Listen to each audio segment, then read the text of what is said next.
नमस्कार दर्शकों, पंडित ज्योतिष चैनल में आप सभी का हार्दिक स्वागत है। चंद्र ग्रहण के शुभ अवसर पर आज मैं चंद्र ग्रहण में आपको नवग्रह शांति, लक्ष्मी प्राप्ति और संकट नाश के लिए विशेष हवन करने की विधि बताने जा रहा हूँ। हवन करने बताने जा रहा हूँ, सरल विधि बताने जा रहा हूँ। वीडियो पूरा अंत तक देखिए एवं वीडियो देखने से पहले हमारे चैनल को सब्सक्राइब कीजिए, वीडियो लाइक कीजिए। व्हाट्सअप, फेसबुक, इंस्टाग्राम एवं सभी प्रकार की सोशल नेटवर्किंग साइट्स पर हमारे वीडियो को अधिक से अधिक शेयर भी कीजिए और साथ ही सब्सक्राइब बटन के बराबर में जो बेल आइकन है उसको भी दबाकर ऑल नोटिफिकेशंस को ऑन कर लीजिए, जिससे कि सनातन धर्म से संबंधित सभी प्रकार की जानकारी एवं वीडियो आपको मुफ्त में समय से प्राप्त हो सके। दर्शकों,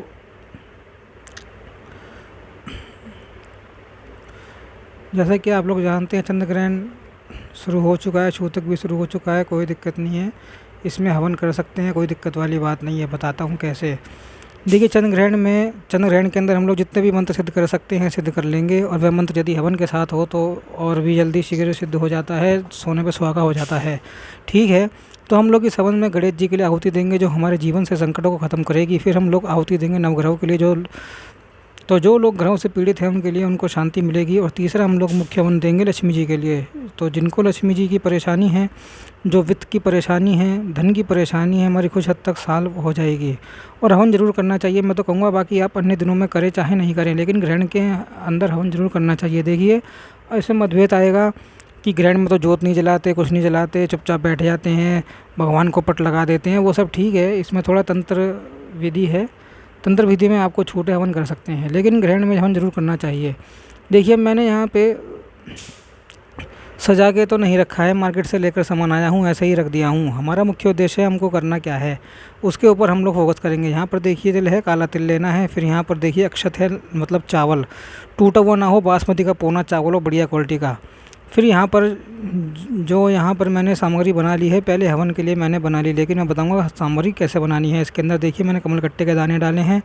यदि आपके पास पुराना कमलकट्टा का माला हो, टूटा फूटा हो, आप उस माले से दाना निकाल कर आप उस सामग्री में डाल देना। मतलब सड़ी हुई माला ना हो, सड़े हुए कट्टे ना हो, साफ साबुत हो।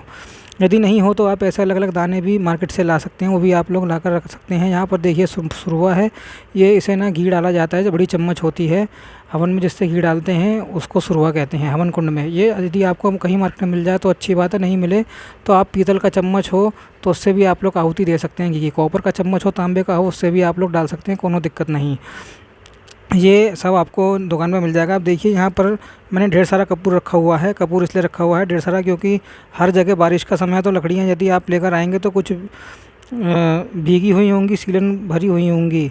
तो देसी कपूर रखना, भीमसेनी कपूर रखना, जो पारदर्शी होता है वो अच्छा होता है हवन के लिए। तो कपूर आपको ज़्यादा लगेगा अग्नि को बनाए रखने के लिए। जहाँ पर कुमकुम है, तिलक आदि करने के लिए, स्वास्तिक आदि बनाने के लिए, जैसे मैंने यह हवन कुंड के नीचे पहले से बनाकर रखा हुआ है। यहाँ पर हमको घी लगेगा आहुति के लिए भी और सामग्री के लिए भी। ठीक है, और यहाँ पर हमने दिया के लिए, मतलब अग्नि प्रज्वलित करने के लिए हम लोगों ने आग अलग से बनाकर रखा है। कंडे के ऊपर घी में डुबोई हुई बत्ती है, आप इसे लकड़ी पर भी रख सकते हैं।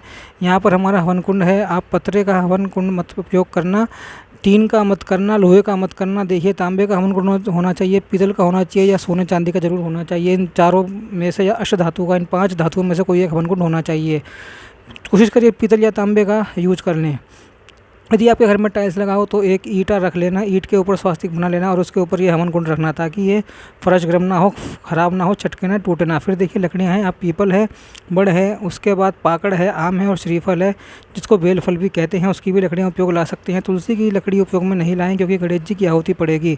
फिर यहाँ पर गोबर का कंडा है, यदि मिल जाए तो अति उत्तम। अब देखिए आपको सामग्री बनानी कैसे है। मार्केट से सामग्री ले आएंगे, शुद्ध हो अशुद्ध हो, ये तो इन 3 चीज़ों से ही हम लोग सामग्री बना सकते हैं। मान लीजिए हमने 4 चम्मच इस काले तिल में से डाला, अभी तो डालकर नहीं दिखाऊंगा क्योंकि यहाँ पर मेरी बनी बनाई सामग्री है। तो मान लीजिए 1 चम्मच, 2 चम्मच, 3 चम्मच, 4 चम्मच, जितना भी आप ग्राम के हिसाब से, इसमें तो इसका आधा यानी 2 चम्मच हमको चावल डालना है। अब ठीक समझ गए।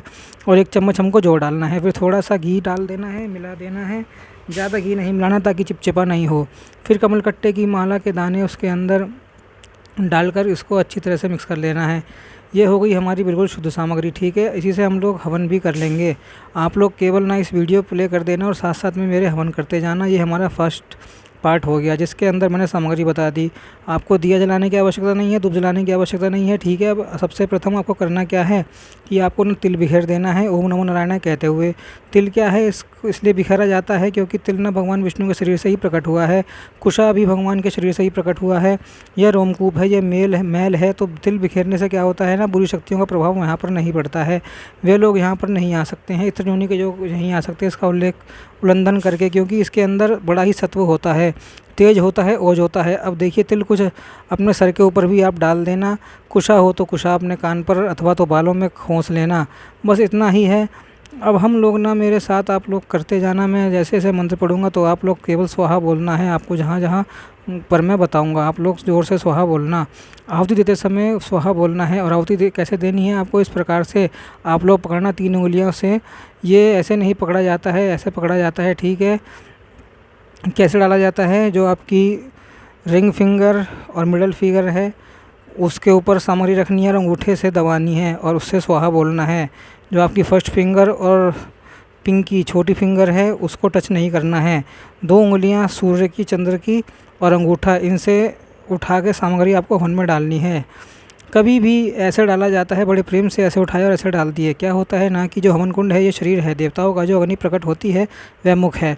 तो किसी को यदि आप भोजन खिलाते हैं तो ऐसे खिलाते हैं क्या, नहीं खिलाते हैं ना कुछ भी। तो ये केवल टीवियों में, पिक्चरों में दिखाया जाता है कि फूंक फट करके एकदम से घूसा बना के डाल देते हैं, ऐसा मत डालना। दोनों उंगलियों को अंगूठे से चिपका कर अंगूठे की सहायता से सामग्री उठाकर फिर डालना बड़े प्रेम से। और ऐसे ना तांत्रिक विधि से की जाती है हवन विधि, लेकिन हम लोग वैदिक पद्धति से हवन कर रहे हैं। तो हमको हवन कैसे डालना है, सामग्री कैसे डालनी है, सामग्री कैसे डालनी है, ऐसे डालनी है, ठीक है। तो ये 3 उंगली ऐसे पकड़ के ऐसे डालनी है, स्वाहा बोलते समय डालनी है। आप इतना आप सब कुछ समझ गए हैं। वीडियो को फर्स्ट पार्ट है ये, पहले से ही आप लोग देख कर रख लेना। तो अब क्या आपको क्या तैयारी करके रखनी है, ये सूतक में ही तैयारी करके रख लेना, ताकि ग्रहण का समय हमारा 1 सेकंड भी वेस्ट नहीं होना चाहिए, समझ गए। बस फटाफट हम लोग शुरू करते हैं हवन में। जब आप बैठना ग्रहण में तो यही वीडियो यहीं से प्ले करके आप लोग चालू कर देना। अब देखिए हमारा लगभग कैमरा सेट हो चुका है अच्छे से, हमने सामग्री बना ली है। तो मैं अभी इसको हटा देता हूँ। हम लोग सर्वप्रथम अग्नि देवता को प्रकट करेंगे। इसके लिए क्या करना है, जो भी आपने बत्ती बना रखी है इसके ऊपर थोड़ा सा कपूर को मसल कर डाल देना ताकि ये जलता रहे। ये अग्नि आपको बाहर ही प्रकट करना है। नमस्कार नमस्कार। मैं बिल्कुल शॉर्टकट बता रहा हूँ क्योंकि हमारे पास चंद्र ग्रहण में अधिक समय नहीं रहेगा, फिर हम लोग इसके अंदर रख देंगे और प्रणाम कर लेंगे। मेरे साथ बोलिए ओम पावक अग्ने नमः, ओम पावक अग्ने नमः। ये हमने अग्नि देवता को प्रणाम कर लिया।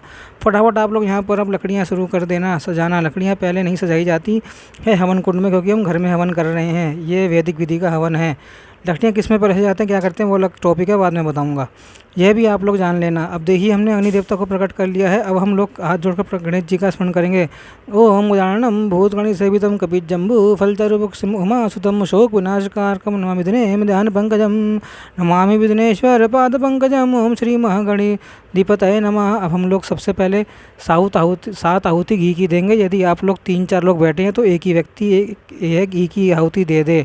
सुरवा देखिए ऐसे पकड़ना है ऊपर की ओर। आपको यदि सुरवा नहीं है तो आपके पास तो ऐसे लकड़ी में आम का पत्ता भी बांधकर घी की आहुति दे सकते हैं। देखिए मैं यहाँ से मंत्र पढ़ूंगा, आप लोग केवल घी डालते जाना। ओम प्रजापते स्वाहा इदम प्रजापते नमः। ओम इंद्राय स्वाहा इंद्राय इदम इंद्राय नमः। ओम अग्ने स्वाहा इदम अग्ने नमः। ओम सोमाय स्वाहा इदम सोमाय नमः। ओम भू स्वाहा इदम अग्ने नमः। ओम भव स्वाहा इदम वायवे नमः। ओम स्वः स्वाहा इदम शूर नमः। ठीक है, ये 7 आहुति मुख्य होती है, ये हमको देनी ही पड़ती है। अब हम लोग गणेश जी के लिए 3 आहुति डालेंगे। ओम गम गणपते नमः स्वाहा, ओम गम गणपते नमः स्वाहा, ओम गम गणपते नमः स्वाहा। यदि आप लोग 3-4 लोग बैठे हैं तो 2 लोग सामग्री डालना, एक व्यक्ति घी डालना। मैं यहाँ पे अकेले बैठा हूँ तो सामग्री अब मैं डालूंगा। गणेश जी की आहुति हमने दे दी। यदि आपको लगता है कि अग्नि बुझ रही है, स्लो हो रही है, तो आप ऐसे लकड़ियाँ तोड़कर लकड़ियों का बुरादा या सफ़ेद रंग का भूरा और ख़ासकर कपूर का चूरा, कपूर ज़रूर रखना, ज़्यादा से ज़्यादा कपूर का चूरा डालते जाना है। वीडियो पॉज करके थोड़ा सा कपूर भी हम लोग डाल देंगे ताकि अग्नि बनी रहे, ठीक है। अब हम लोग 9 घरों की शांति के लिए मंत्र डालेंगे, मंत्र की आहुति डालेंगे। ये ग्रहण का योग चल रहा है, बिल्कुल डालना ही चाहिए। पहले हम लोग उनका स्मरण कर लें, हाथ जोड़ लीजिए। ब्रह्मा मुरारी त्रिप्रांतकारी भानु शशि भूमि सुतो बुधस्य गुरस्य शुक्र शनि राहु केतवे सर्वे ग्रह शांति करा भवन्तु, सर्वे ग्रह शांति करा भवन्तु। अब हम लोग एक आहुति सभी ग्रहों के लिए डालेंगे। ग्रहों का नाम कैसे स्मरण करें? देखिए, रविवार से आप लोग शुरू कर देना। रविवार, सोमवार, मंगलवार, बुधवार, गुरुवार, शुक्रवार, शनिवार, ये 7 ग्रह हो गए। फिर इसके बाद 2 ग्रह और बचते हैं, राहु और केतु। इनका आसान है याद करना, ठीक है। तो अभी हम लोग एक एक आहुति डालेंगे। ओम सूर्य नमः स्वाहा डालते जाइए साथ में, स्वाहा कहते कहते। ओम सोमाय नमः स्वाहा, ओम भूमाय स्वाहा, ओम बुधाय स्वाहा, ओम गुरुवे स्वाहा, ओम शुक्राय स्वाहा, ओम शनिश्चराय स्वाहा, ओम राहवे स्वाहा, ओम केतवे स्वाहा। जब घरों से आप प्रार्थना कर लेना कि हे नवग्रह देवता, वो हमारे जीवन में हमें उन्नति और अग्रसर करिए महाराज, हमसे जो भी भूल चूक हुई हो हमें क्षमा कीजिए, हम अपना जीवन सुधारने का अवश्य प्रयास करेंगे और आपकी कृपा से जीवन सुधारेंगे। यहाँ पर समय समय पर आप ना अग्नि को प्रज्वलित रखने के लिए कपूर डालते रहना, सफ़ेद बूरा डालते रहना, लकड़ियों का चूरा डालते रहना, लकड़ी भी डालते रहना, घी भी डालते रहना। ये चारों चीज़ आवश्यक है अग्नि प्रज्वलित करने के लिए। यदि आवश्यकता हो तो सामग्री, यदि आवश्यकता हो तो ऐसी लकड़ियाँ भी आप डाल देना। जब हम लोग लक्ष्मी जी का जो मंत्र है वह हम लोग डालेंगे, मैं यहाँ से मंत्र पढ़ूँगा, आप लोग केवल स्वाहा स्वाहा करते जाना, ठीक है। श्री ओम स्वाहा डालिए, स्वाहा जब मैं बोलूँ तब आप लोग भी डालिएगा। श्री ओम स्वाहा, श्री ओम स्वाहा, श्री ओम स्वाहा, श्री ओम स्वाहा, श्री ओम स्वाहा, श्री ओम स्वाहा, श्री ओम स्वाहा, श्री ओम स्वाहा। ऐसे करते करते लक्ष्मी जी का आप 108 आहुति दीजिए।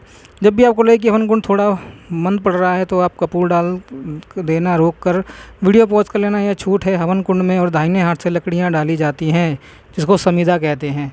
इस बात का भी आप लोग ध्यान रखना, लेफ्ट हैंड से मत डालना, उल्टे हाथ से कोई काम नहीं करना, आपको सीधे हाथ से ही करना है, सीधा शुद्ध रहना चाहिए।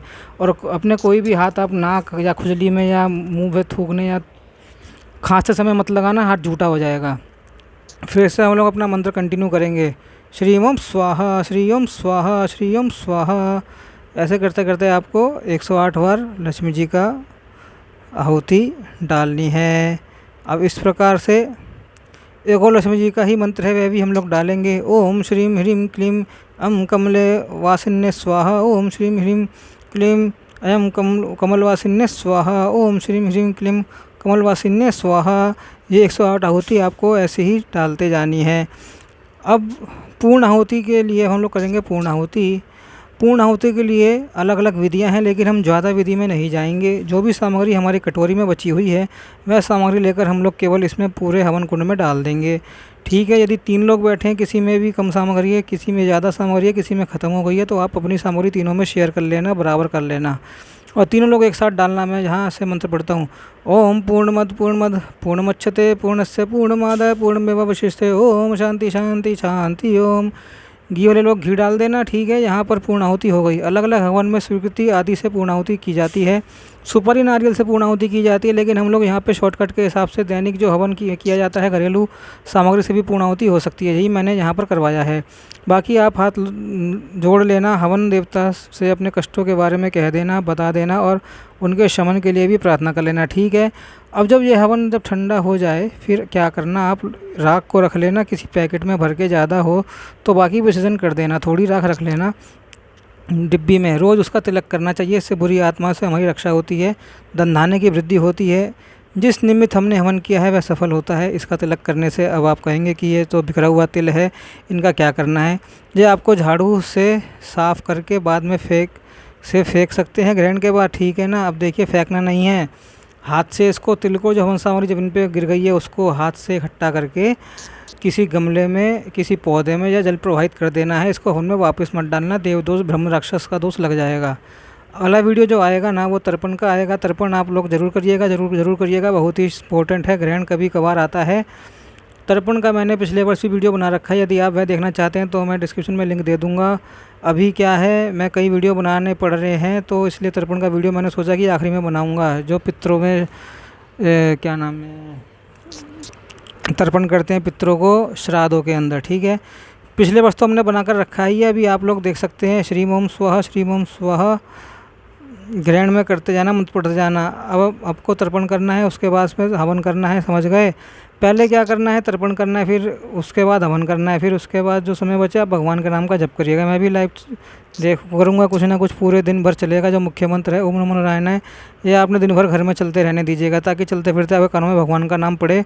ओम नमो नारायण है, ओम नमो भगवते वासुदेवाय। मिलते हैं अगले वीडियो में।